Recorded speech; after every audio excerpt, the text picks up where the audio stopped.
नमस्कार दोस्तों। आज बात करेंगे इस वक्त की जो टॉप 10 बॉलीवुड हेडलाइंस हैं उसके बारे में।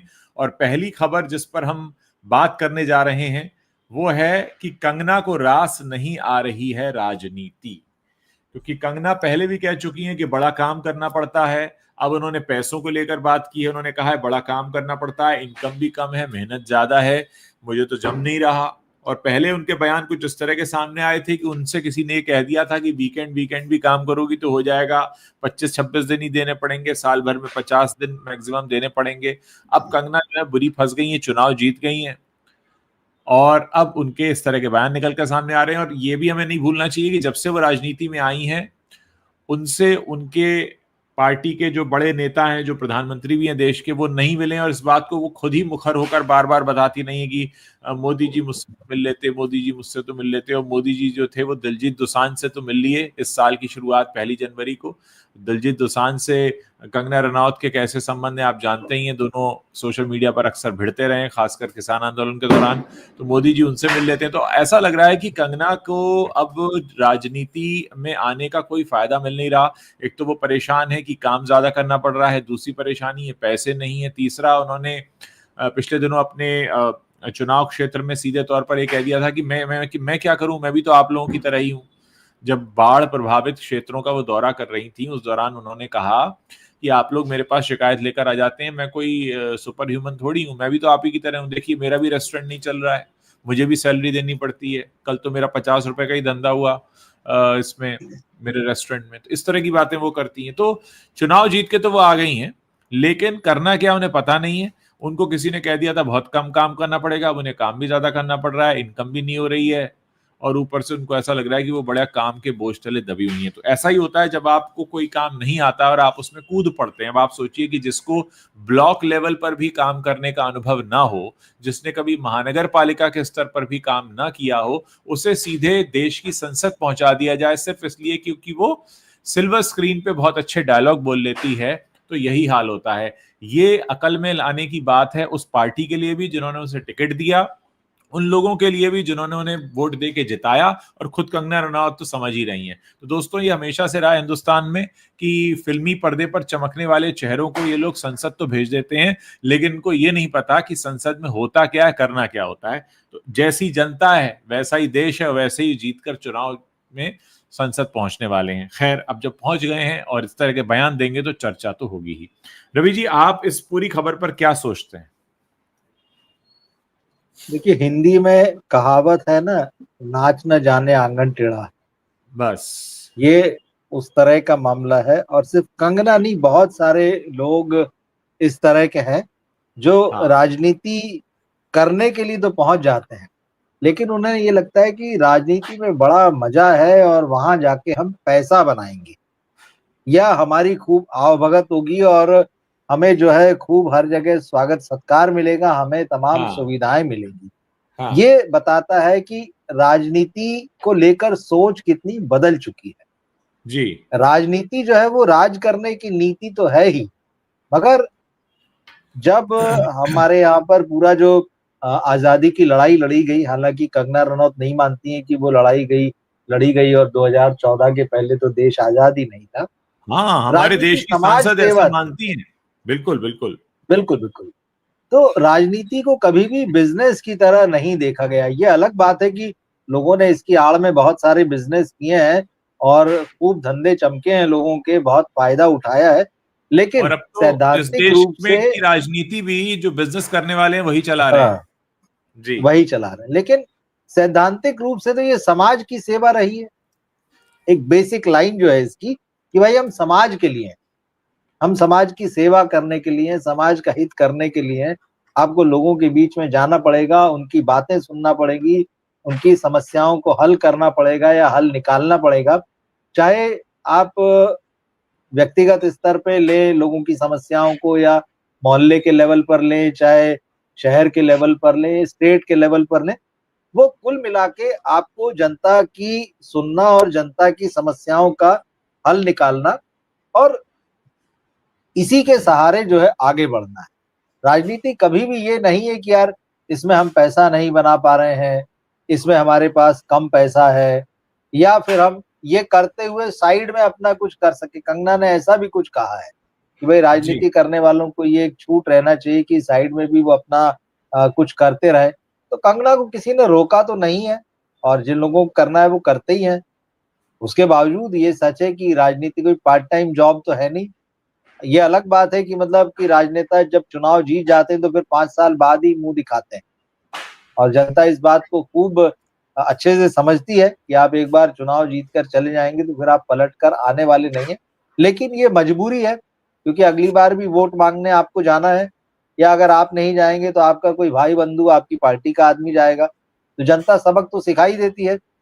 कंगना की जहां तक बात है, वो राजनीति के लिए नहीं बनी है, मुझे ऐसा लगता है, क्योंकि उनकी जितनी भी कहानी हम लोगों के सामने है, एक तो वो बहुत स्ट्रेट फॉरवर्ड है। तो हाँ। राजनीति में इससे भी काम नहीं चलता है कि आप राजनीति कर रहे हैं और आप कह रहे हैं कि अरे यार राजनीति में मजा नहीं आ रहा है। मतलब वही आप फिल्मों में काम कर रहे हैं, कह रहे हैं यार फिल्मों में काम करने में मजा नहीं आ रहा। तो भाई साहब, आपको बोला किसने कि आप फिल्मों में काम कीजिए? बिल्कुल। या ऐसा कोई भी काम नहीं करना चाहिए आपको जिसमें आपको मजा नहीं आ रहा है। बहुत सारी चीजें जिसमें मजा भी आता है और जो आपके मन को पसंद भी आए। तो कंगना का ये एक स्ट्रेट फॉरवर्ड नेचर है, वो बार बार ये इंडिकेट कर रही है कि उनको राजनीति में मजा नहीं आ रहा। अब ये संकेत वो किसको दे रही है? क्या वो जनता को संकेत दे रही है, या वो अपनी ही पार्टी में जो उनसे नहीं मिल रहे हैं, या जिनसे कि कंगना को समय समय पर फटकार लगती रही, आपको कितना मतलब, क्योंकि उनको तो खोल के मतलब कोई भी बात आई और मुंह खोल के बोल देने की आदत है। अब वो कितना जज्ब करती होंगी अपने ख्यालों को, अपने विचारों को, और कितनी उन्हें समस्या होती होगी, परेशानी होती होगी। और अगर वो अपने उस जहां से वो चुनकर आई हैं वहां न जाए तो भी समस्या है। जवाब तो देना ही पड़ेगा, या तो जनता को देना पड़ेगा या पार्टी में अपने सीनियर नेताओं को देना पड़ेगा। तो मुझे तो यही लगता है कि कंगना राजनीति के लिए नहीं बनी है। मगर समस्या ये हुई कि उन्होंने जिस तरह से राजनीति में हाथ डाला, जिस तरह से वो एक कलाकार से राजनीतिक व्यक्तित्व बन गई हैं, तो उससे उनके कलाकार होने को भी जबरदस्त नुकसान पहुंचा है, और दो नाव की सवारी में आप अक्सर डूब जाते हैं। तो कंगना का मामला कुछ कुछ वैसा ही लग रहा है। देखिए, कंगना का हाल बिल्कुल वैसा ही हो रहा है जैसे सनी देओल का हुआ। सनी देओल को तो उनके क्षेत्र के लोगों ने नकार दिया। अब सनी देओल के साथ प्लस पॉइंट ये था कि उनका वहां कोई घर था ही नहीं, अगर वो नहीं भी जाए वहां पे तो चलता है, इसीलिए लोगों ने वहां गुमशुदा की तलाश वाले पोस्टर लगा दिए। और वो इस हद तक संसद नहीं गए कि सबसे कम अनुपस्थिति वाले सांसदों की लिस्ट में उनका नाम आ गया, और अगले साल तो उन्होंने कहा मैं चुनाव लड़ूंगा ही नहीं। तो ऐसा लगा कि जैसे उन्होंने इस भारत देश पर चुनाव लड़कर एहसान किया हो। एक बात। दूसरी बात, कंगना रनौत की बात कर लेते हैं। कंगना रनौत को राजनीति में आने के लिए किसी ने नहीं कहा था। आपने एक तरह से अपना पेंशन का इंतजाम भी कर लिया, और आप साथ में ये भी कह रही हैं कि हमको तो ये राशि नहीं आ रहा, यहाँ इनकम कम है, मेहनत ज्यादा है। दूसरा, मैं आपको बता दूं कि बहुत से हमारे देश के सरकारी कर्मचारी ऐसे हैं कि उनको पेंशन नहीं मिलेगी सेवानिवृत्ति के बाद, लेकिन अगर आप एक बार सांसद बन गए तो आपको जीवन भर पेंशन मिलती है। एक और इसमें कारण यह भी है कि आपने अपनी राजनीतिक महत्वाकांक्षा पूरा करने के लिए, जिस वक्त इनका दफ्तर तोड़ा गया था और उस वक्त इन्होंने जिस तरह की बयानबाजी की थी, उसको पूरा करने के लिए आपको सुरक्षा चाहिए, आपको तमाम तरह की चीजें चाहिए। तो बेसिकली आपने राजनीति को अपना टूल बनाया। आपने राजनीति को टूल बनाया उस चीज को हासिल करने के लिए जो आपको करनी थी। आपने उस तरह की बयानबाजी की। अच्छा, उसका नतीजा क्या हुआ कि एक टाइम में आपको नेशनल अवार्ड विनिंग आप एक्ट्रेस रही, आज आपका करियर कहाँ है सब जानते हैं। और उसके बाद आज राजनीति में आप कहाँ हैं सब जानते हैं। आगे की राह आपकी कैसी, अगला चुनाव तो आप लड़ती दिखाई नहीं दे रही, क्योंकि यही लड़के आप पछता रही हैं। और फिल्मी दुनिया से मामला पहले ही पैकअप हो चुका है। तो क्या हम कह सकते हैं कि राजनीति रास नहीं आकर अब कंगना का अगला ठिकाना क्या होगा? फिल्मी दुनिया से तो वो बाहर हैं लगभग, क्योंकि पिछले कई सालों में कोई फिल्में नहीं चली उनकी। इमरजेंसी फिल्म उन्होंने अच्छी बनाई थी, लेकिन पिक्चर वो भी नहीं चली, क्योंकि जो कैरेक्टर जिस पर बनाई थी और जिस पार्टी से वो आती हैं, सबको पता है कि आजकल देश का माहौल क्या है, सच सुनने की लोगों को कितनी आदत है। दूसरा, अब ना तो फिल्मों में करियर रह गया और ना ही अब राजनीति में कुछ है, तो अब कंगना करेंगी क्या, ये भी एक बड़ा सवाल है। उन्होंने रेस्टोरेंट होटल वगैरह तो खोल ही लिया है, एक विकल्प तो जो वो है। जो कह रही है वो चलता नहीं है। जो चलता रही है उसमें भी सैलरी नहीं निकल पा रही है। हाँ। तो मुश्किल है। देखिए, सबक इससे यही मिलता है कि आपको जो बेस्ट आता है आपको वही करना चाहिए। और अगर आप कुछ दूसरा काम करने लगते हैं तो शिकवे शिकायत करने से कुछ होगा नहीं। अगली बार जैसे कि आप कह रहे हैं कि भाई कहीं वो राजनीति में चुनाव लड़ती हुई नजर नहीं आ रही है, मुझे लगता है अगली बार वो जब उतरेंगी भी, बाई चांस कभी उन्हें टिकट मिलता है, तो जनता उनको देख चुकी है। और कोई भी जनता जो है अपना प्रतिनिधि ऐसा नहीं चाहती है जो ये कहता हो कि भाई मुझे मजा नहीं आ रहा है, या फिर जो क्योंकि हमने पिछले दिनों जो बाढ़ वाले जो मामले हुए थे वहां पर बादल फटने के बाद के, उस किस तरह से लोग उनसे अपनी समस्या रख रहे थे और कंगना अपना ही लग गई थी कि यार पैसा तो मेरे पास भी नहीं है देखो। तो हम्म। ये सारी चीजें, और फिर वो ये भी कह चुकी है कि जनता आपसे ये उम्मीद करती कि आप अपनी जेब का पैसा लगाओ। तो ये सोचना कि भाई राजनीति इतनी आसान है, कोई भी कर लेगा, ये अब मुझे लगता है कंगना को समझ में आ गया होगा। और कहीं ना कहीं मुझे लगता है वो भी बहुत ज्यादा इच्छुक तो नहीं होंगी आगे अब राजनीति करने की और चुनाव लड़ने की। हालांकि उन्होंने, मुझे लगता है उन्होंने सोचा होगा कि भाई, जैसे एक आध इंटरव्यू में उन्हें कहा भी कि उन्हें उम्मीद थी कि कोई मंत्री पद मिल जाएगा, तो शायद उनकी नजर में वही रहा होगा कि बस चुनाव जीता और मंत्री बन गए, और उसके बाद में अभी मुश्किलों का सामना करना पड़ रहा है, अभी तो जमीन पे उतरना पड़ रहा है, मंत्री बनने के बाद आसमान में ही रहेंगे। तो शायद वैसा कुछ उन्होंने सोचा, कुछ सपने देखे होंगे, वो सपने कहीं ना कहीं पूरे नहीं हुए, तो उसका उन्हें झटका लगा है। पर ठीक है, अच्छी बात यह है कि वो ईमानदारी से कह दे रही है, तो जनता को भी आगे के लिए ठीक रहेगा इस मामले में कि उनके साथ जाया जाए या ना जाया जाए। कंगना के अधूरे सपने पर मुझे अच्छे दिन भी याद आ रहे हैं और मुझे सबके अकाउंट में 15 लाख भी याद आ रहे हैं। जैसे लोगों को अच्छे दिन का अभी भी इंतजार है और 15 लाख का भी इंतजार है, तो अब कंगना को भी इंतजार है कि कब उनकी राजनीति में दुकान चमकेगी। खैर, आगे बढ़ते हैं। एक अगली खबर जो है वो शिल्पा शेट्टी के बारे में है। शिल्पा शेट्टी के पति राज कुंद्रा ने किसी से 60 करोड़ रुपया लिया था, 2015 की बात है। और उस पैसे का मामला अब इस तरह से निकल के सामने आया है कि ये मामला पूरी की पूरी तरह इसमें आर्थिक मामला, फ्रॉड हुआ है ये पैसा। इसको लेकर चल रहा है मुकदमा। अब इस मुकदमे के चक्कर में राज कुंद्रा और शिल्पा शेट्टी दोनों फंस गए हैं। पहले लुकआउट सर्कुलर जारी हुआ, इन्होंने उसको रद्द करने की याचिका लगाई, वो खारिज हो गई। अब इनको जाना है विदेश। पहले इन्होंने कहा हमें फैमिली हॉलीडे पर जाना है, उसके लिए मना कर दिया गया। अब इन्होंने कहा कि हमें यूट्यूब के इवेंट के लिए जाना है, तो अदालत ने पहले तो ये कहा कि भाई ऐसा है, आप 60 करोड़ रुपया जमा कर दीजिए, फिर हम देखते हैं। अब उसके बाद भी उन्होंने नहीं मानी और फिर से रिक्वेस्ट किया, तो अब अदालत ने कहा है कि भैया ऐसा है कि आप अप्रूवर बन जाइए। अप्रूवर बनने का मतलब ये है कि राज कुंद्रा के खिलाफ आप गवाही दे दीजिए, सरकारी गवाह बन जाइए।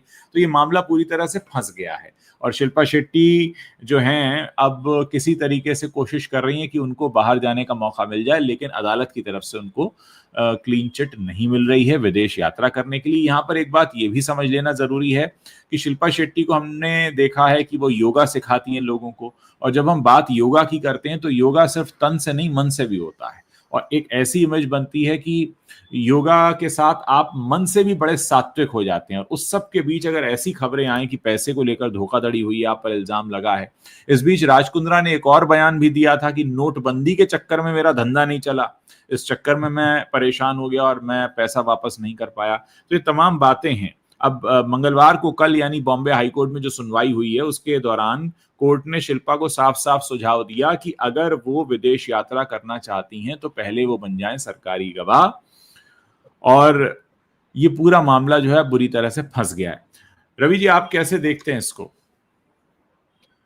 देखिए, मामला क्योंकि अदालत में है और तकनीकी पहलू भी हम बहुत ज्यादा नहीं जानते हैं अदालत के और कानून की क्या है, लेकिन जी। इसमें जो एक रोचक बात नजर आती है कि हाँ। एक पत्नी से कहना कि वो अपने पति के खिलाफ जो है गवाही दे दे, सरकारी गवाह बन जाए, अप्रूवर बन जाए। तो ये फिल्मी ड्रामा जैसा लगता है, मतलब कि फिल्मों में हम ऐसा देख सुन सकते हैं कि कोई और फिल्म अगर चल ऐसा रही है और होता उसमें। है और अगर ऐसा हाँ, होता है तो पहली बार होगा, ये भी लोग बात करेंगे। अगर ऐसा होता है तो अभी तक जी हुआ जी नहीं है जी, हमारे देश में। हाँ हाँ हाँ। लेकिन क्या वाकई ऐसा हो, क्योंकि मुझे इसमें मतलब शिल्पा शेट्टी क्या वाकई ऐसा करेंगी? नहीं, ये क्योंकि भाई देखिए, है अदालत ना, ने उनके सामने दो चीजें रखी। पहला तो उन्होंने कहा विकल्प देखिए रखा। 60 करोड़ जी का जी, मामला है, आप 60 करोड़ रुपए जमा हाँ, कर दो, फिर हम बताते हैं। बिल्कुल। अब 60 करोड़ रुपए कहां से जमा कर दें? क्योंकि वहां तो मामला ये है कि वो कह रहे हैं हमें नुकसान हो गया, पैसा डूब गया, पैसा नहीं है बेसिकली। अब जो भी मामला आगे जाके बनता है, तो फिर अदालत ने कहा ठीक है, फिर अप्रूवर बन जाइए आप। तो वो जो दोनों शर्तें रखी गई हैं वो दोनों ही मानने वाली तो नहीं है, जाहिर है, न तो 60 करोड़ रुपया जमा होगा और ना ही वो अप्रूवर बनेंगी। लेकिन हाँ, ये कहकर अदालत ने फंसा उन्हें जरूर दिया है कि अब वो क्या करें। अच्छा, ये एक आम आदमी के तौर पर मेरे लिए भी, और जो आम जनता है जो इनको इतनी ग्लैमरस लाइफ में लगभग चकाचक देखती है, तो ये मन में सवाल आता है कि यार 60 करोड़ रुपया क्या इतनी बड़ी चीज है? क्योंकि जैसी हम फिल्म इंडस्ट्री की बातें सुनते हैं, या तो 100 करोड़ और 500 करोड़ से नीचे बात ही नहीं होती है। और इतने सालों से ये काम करती रही है कुंद्रा, इतने बड़े बिजनेसमैन है, कहाँ कहाँ देश विदेश में इनके बिजनेस है, क्या 60 करोड़ रुपया इनके पास नहीं है? कि अगर मामला इतना ही फंस रहा है, बात यहाँ तक आ रही है कि एक तरीके का कि आप फंस रहे हैं, भैया देख के नक्की करो, छुटकारा पाओ। तो क्या इनके पास इतना पैसा नहीं है? क्या मामला क्या है? सर या देखिए, न पैसे तो का? 60 जी, करोड़ बड़ी रकम है, न 6 करोड़ बड़ी रकम है, न 600 करोड़ रुपए बड़ी रकम है।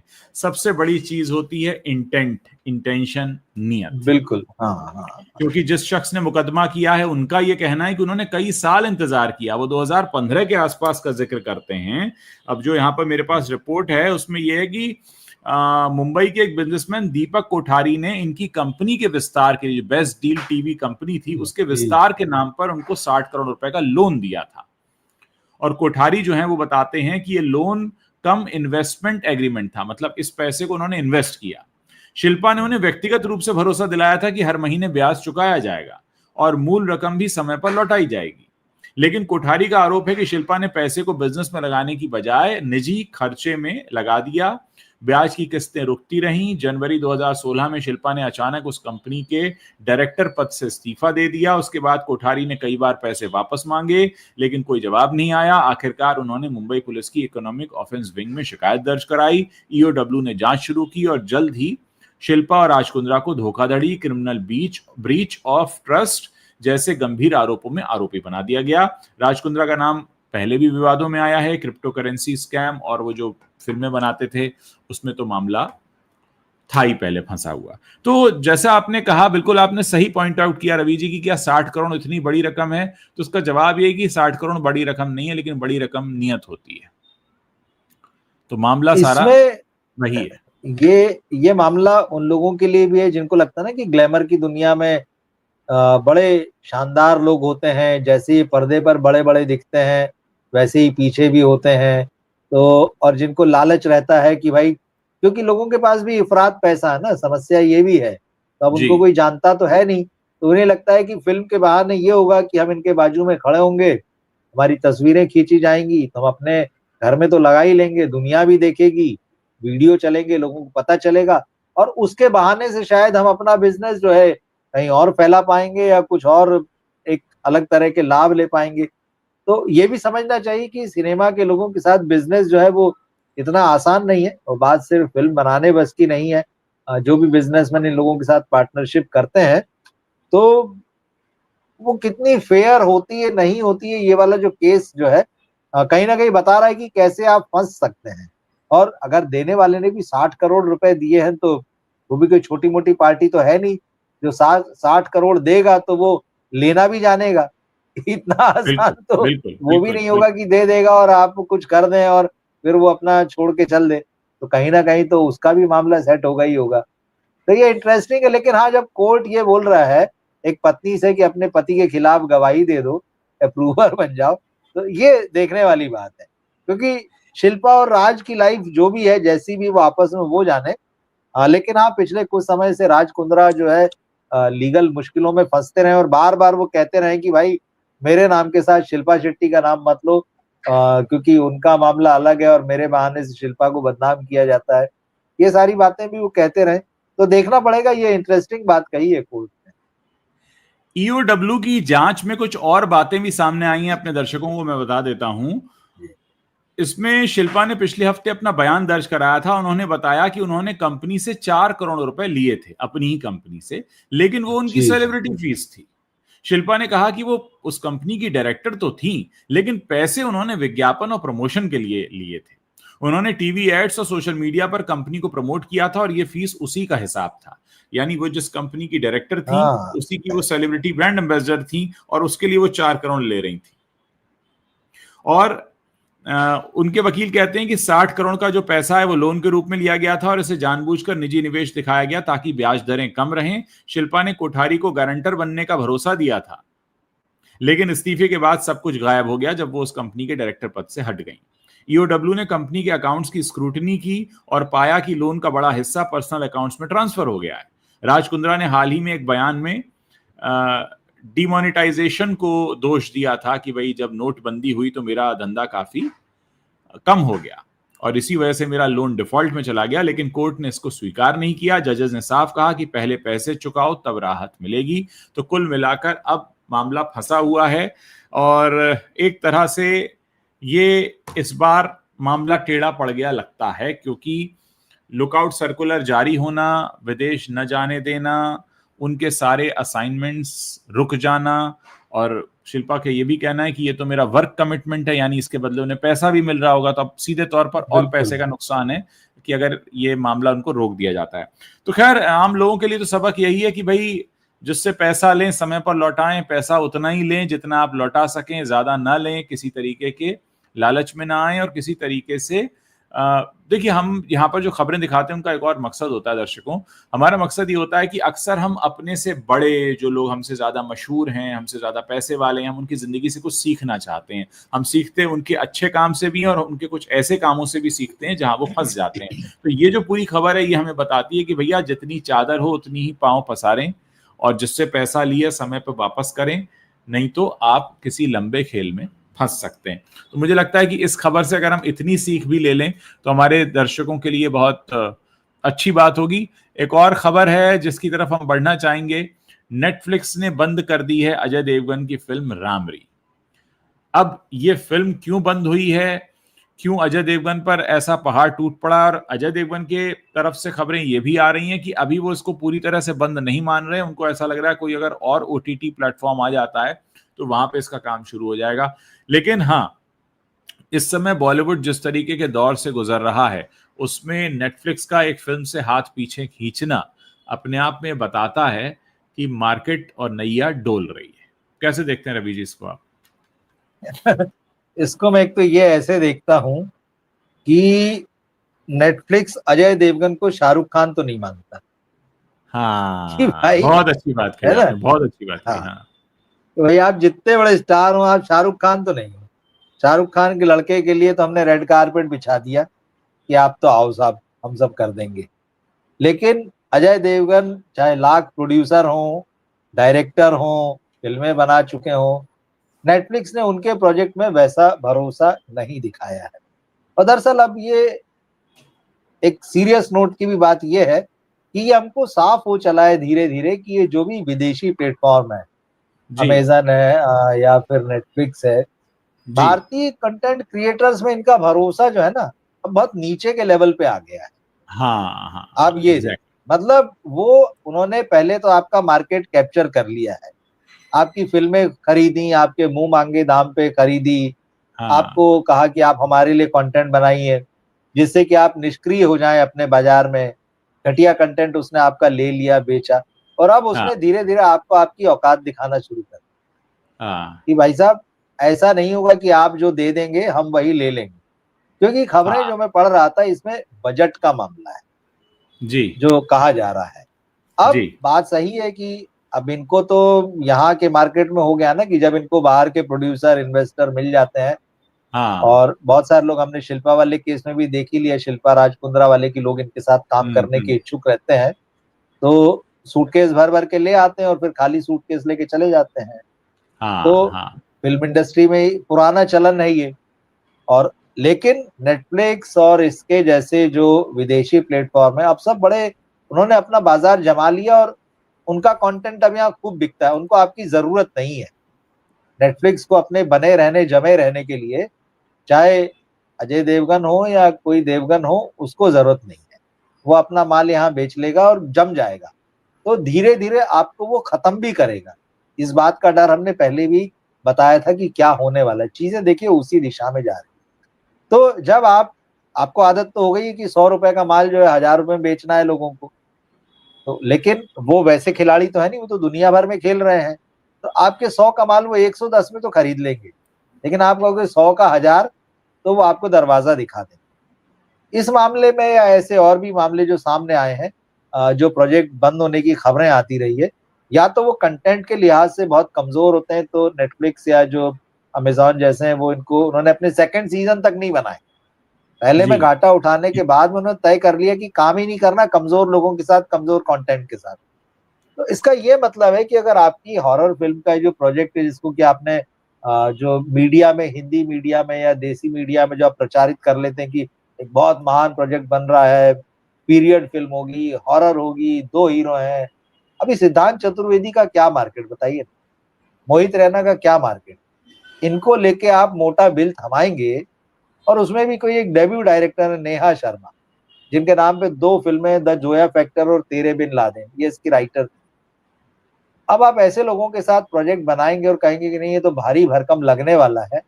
तो जिसने 2 फिल्में लिखी जो डायरेक्टर बनने की तैयारी में है, तेरे बिन लादेन तो चलिए ठीक है, लोगों ने थोड़ा बहुत देख ली, छोटे बजट की फिल्म थी।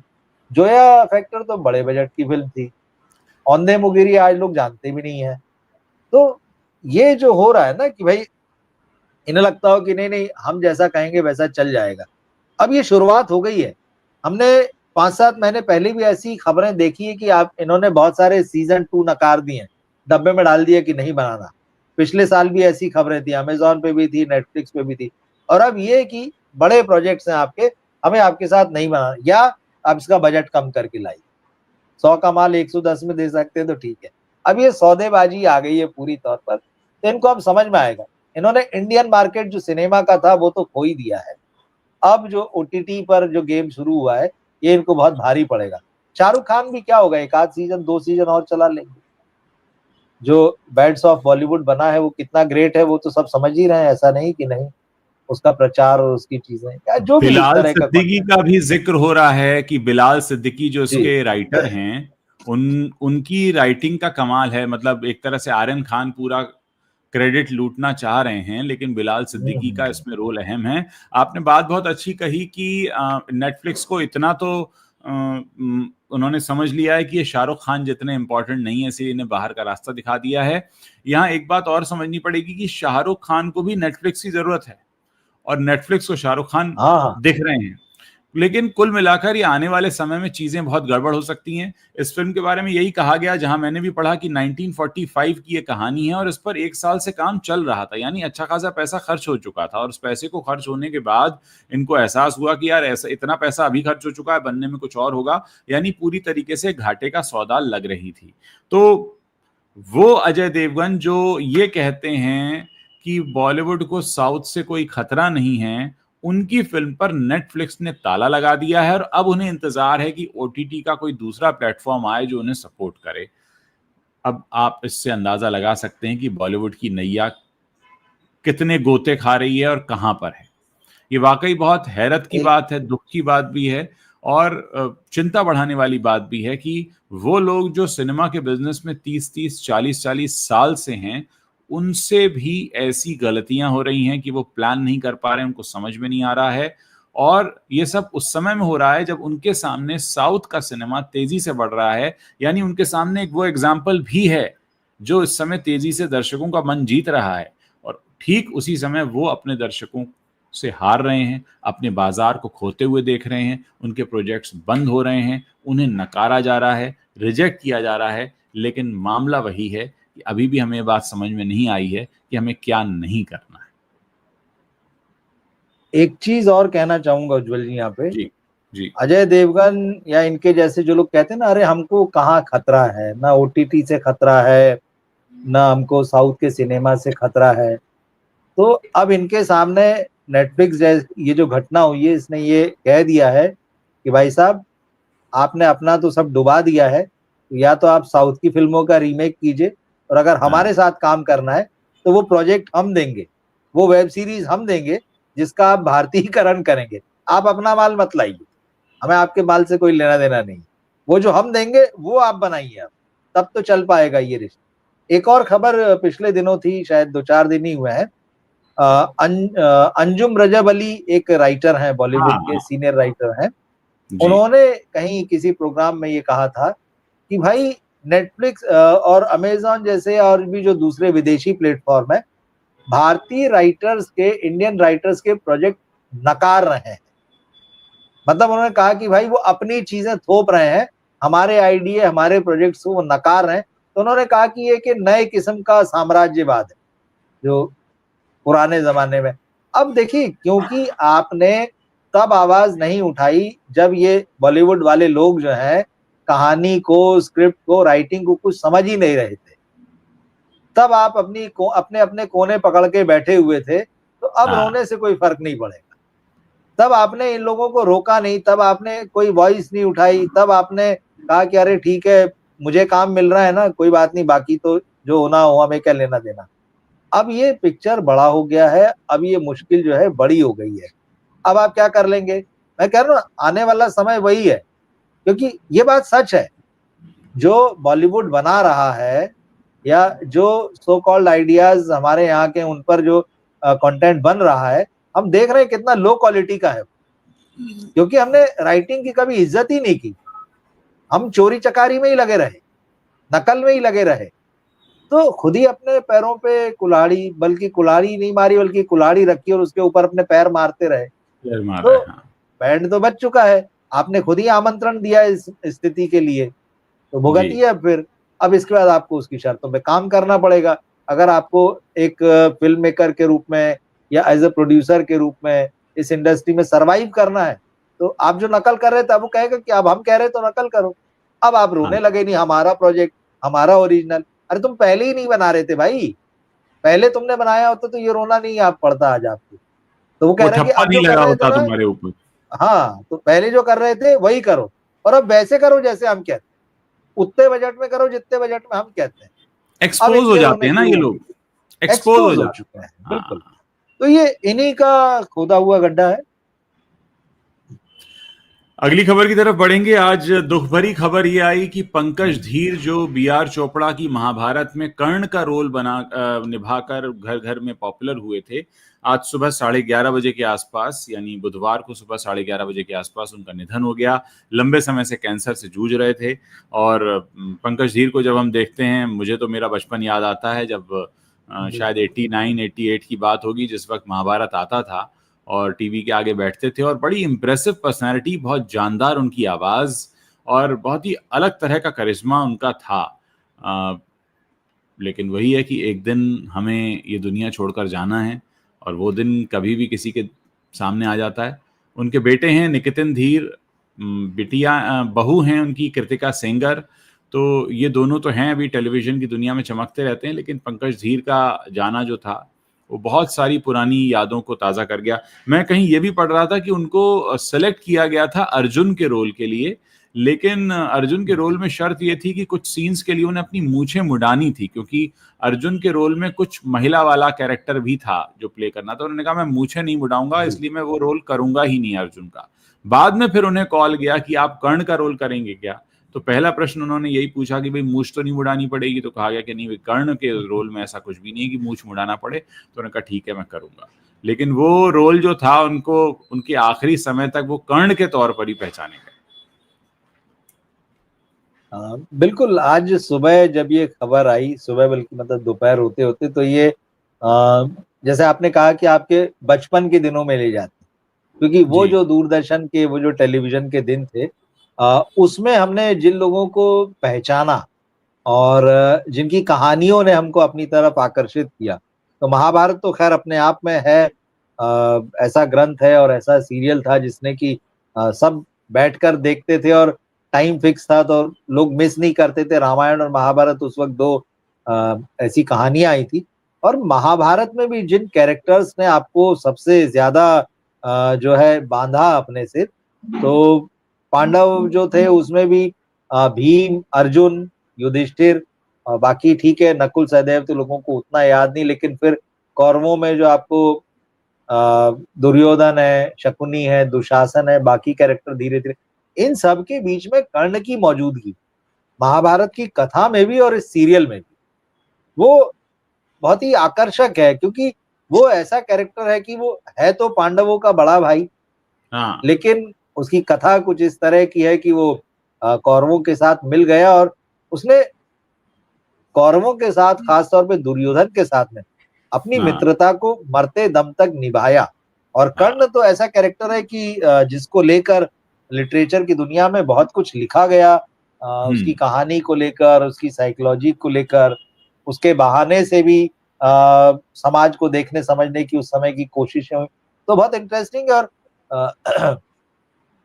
तो आज जब ये खबर आई तो सुबह यही लगा कि हाँ, एक और जो पुराने समय की जो अच्छी यादें हैं कलाकारों की, उसमें एक और कलाकार जो है वो चला गया। ईश्वर उनकी आत्मा को शांति दे। और जैसे जैसे कलाकार अलविदा हो रहे हैं यहाँ हमारी इस दुनिया से, नए कलाकारों का आगमन वैसा नहीं हो रहा है। और अभी भी ऐसा लगता है कि जो पिलर्स थे वो धीरे धीरे खत्म होते जा रहे हैं, वो पिलर्स ढहते जा रहे हैं। और इंतजार रहेगा कि उस स्तर के और कलाकार आए जिनको पीढ़ियां याद रखें। तो आप सोचिए कि एक सीरियल का एक ऐसा कैरेक्टर जिसको आज हम लगभग 36 साल हो गए और हम आज भी याद कर रहे हैं, तो किस स्तर का तो वो टीवी शो रहा होगा और किस स्तर का उन्होंने निभाया होगा, जो हमारे दिमाग में अभी भी मानस पटल पर अंकित है वो सारी बातें। ईश्वर उनकी आत्मा को शांति दे, यही कह सकते हैं। तो मुझे लगता है कि आज हमने जो बड़ी खबरें थी उनको कवर किया। रवि जी, और कोई खबर जिस पर आप अपनी बात रखना चाहें? नहीं, यही खबरें मेरे ख्याल से बड़ी हैं। और दिन में हमने बात की थी 2 खबरों के ऊपर, एक काजोल से जुड़ी हुई और एक और खबर थी जिसमें फिल्म फेयर अवार्ड्स को लेकर जो सुदीप्तो सेन ने जिस तरह से पोस्ट लिखा, तो वो बातें हमने कर ही ली थी। तो दर्शकों से कह सकते हैं हम कि आप हमारे वो वीडियो भी देखिए। जी हाँ, बिल्कुल। आप जो भी दर्शक यहाँ पे जुड़े हैं, आप रवि जी के प्लेटफॉर्म पर भी जाकर देखें। हम लोग रेगुलरली एक दूसरे के प्लेटफॉर्म पर लाइव कर रहे हैं। कुछ शोज में मैं उनके प्लेटफॉर्म पर होता हूँ रवि जी के, और कुछ शोज में ये मेरे प्लेटफॉर्म पर होते हैं। तो कोशिश है कि हम साझा तरीके से इस बातचीत को आगे बढ़ाएं, जिसमें आपका सहयोग अपेक्षित है। आप लोग बातचीत को शेयर करते रहें, कमेंट करते रहें। कहीं ना कहीं हमें यूट्यूब के एल्गोरिदम तक ये संदेश पहुंचाना बहुत ज़रूरी होता है कि लोग पसंद कर रहे हैं, और लोग पसंद कर रहे हैं ये ऐसे ही होगा जब आप एक्टिवली पार्टिसिपेट करेंगे। तो बहुत बहुत शुक्रिया आप सभी लोगों का इस बातचीत को सुनने के लिए। और रवि जी, आपका भी बहुत बहुत धन्यवाद। धन्यवाद उज्ज्वल जी।